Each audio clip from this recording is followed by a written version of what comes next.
Hello and welcome back to another installment to Fodder. In today's video, we are talking Jurassic World Alive and the 2-year anniversary of the mobile game. Additionally, Ludia dropped some teases, some previews, whatever you want to call them. They dropped some information about a new update coming this summer. I briefly talked about all of this information in my live stream this morning. If you don't know, I do stream most of the time, Mondays, Wednesdays, and Fridays over on Twitch. Feel free to come join me. And since it's most of the time and not all the time, make sure you are following me on Twitter because that's when I post when I'm going live.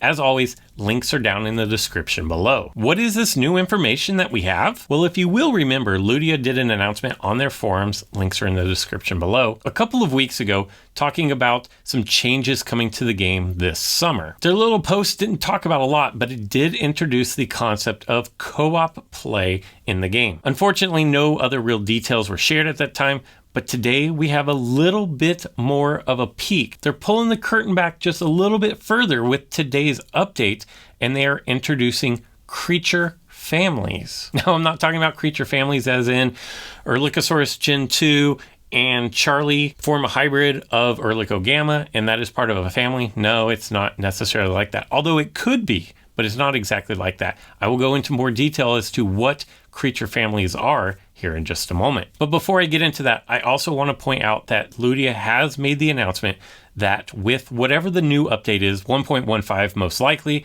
but whatever the new update is this summer, no other details are released as to what this summer is. Could be June 22nd. I believe that's the official start of summer in the Northern Hemisphere, or they could just mean summer, a very loose term. Could be July, August, maybe even September. No real details are out on that just yet, so don't ask, I don't know.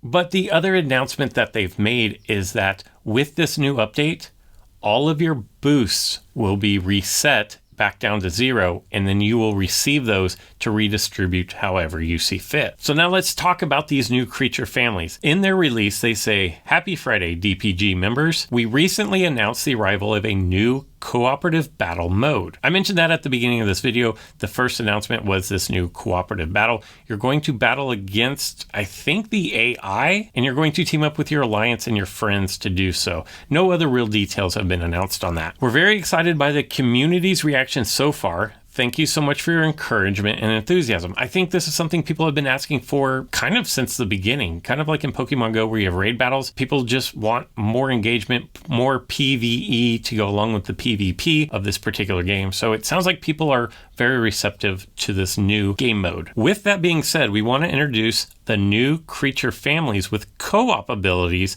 that are designed to support the upcoming cooperative battle mode.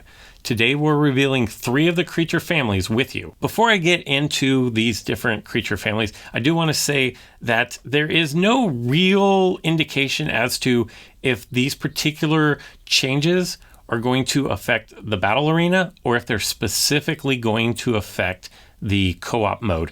My personal opinion is that whatever changes they make, and you'll find out here in a second one of the changes that they're going to make, but if they make it for co-op mode, it's probably going to change that specific creature within that family as well. I just don't know that they can work around it, and you'll find out what I mean here in just a second. The creatures are going to include Carnotarchus, Dusungaya, Kentrosaurus, Miragaia, Stegodius, Stegosaurus, Tujangosaurus, and Woosaurus. They go on to say, "Don't let this group of herbivores fool you.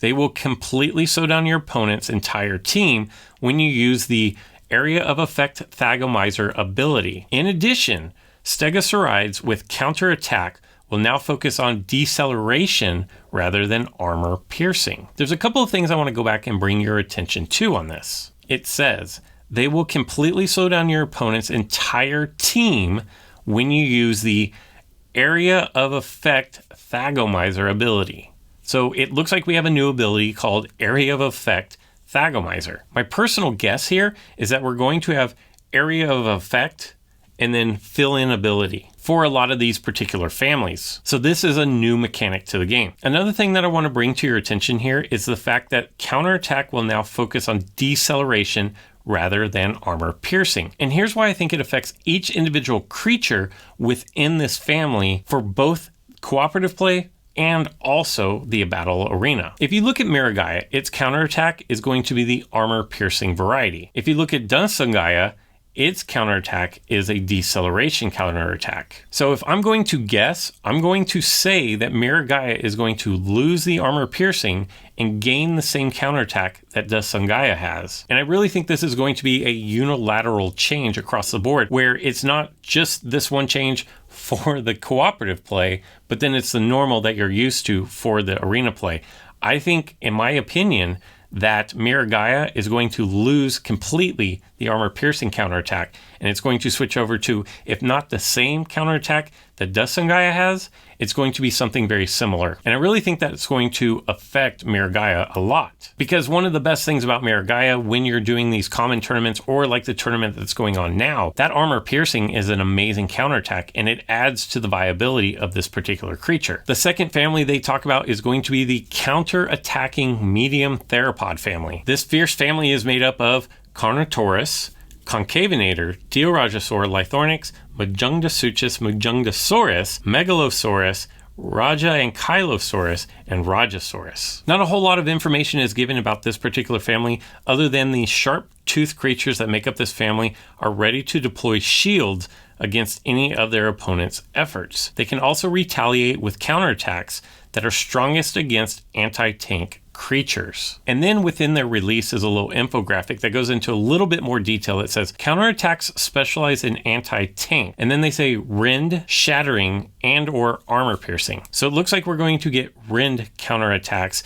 and they're going to differentiate between rend defense shattering and rend armor piercing is what it looks like in that. How that's broken up exactly amongst the different creatures, there's no way to know at this point, but that is going to be the basics of this counterattacking medium theropods family. The third and final family they announced today was the damage increasing medium theropod family. This is a very small group. It consists of Baryonyx, Baryonyx Gen 2, Irritator, and Triostronyx. Their claws will ensure damage increasing buffs to your entire team. Pretty interesting. So before, when we had the Stegosaurids and they were talking about the area of effect Thagomizer, it sounds like we are going to see something similar here with an area of effect damage increasing, something like that. And I don't know exactly how this is all going to work out, but that's kind of what it looks like and sounds like off of this release. Your opponent's best defense won't stand a chance against their defense shattering attacks. Today's announcement goes on to say, these aren't the only creature families we've got up our sleeves. Keep an eye on this thread as well, and we will continue to reveal additional families in the coming weeks. And the last thing of note here is the last line. It says, in the meantime, keep playing daily and practice in the campaigns. This is not the first time they've said practice in the campaigns. I think that there's something to be said here about they're trying to put all the creatures into boxes, and they're saying these creatures are this type. Whereas right now we have a lot of crossover and some that are this type but act as this type. And it looks like they're kind of getting away from that and saying, if you are a damage increasing medium theropod like these four, this is what you're going to do.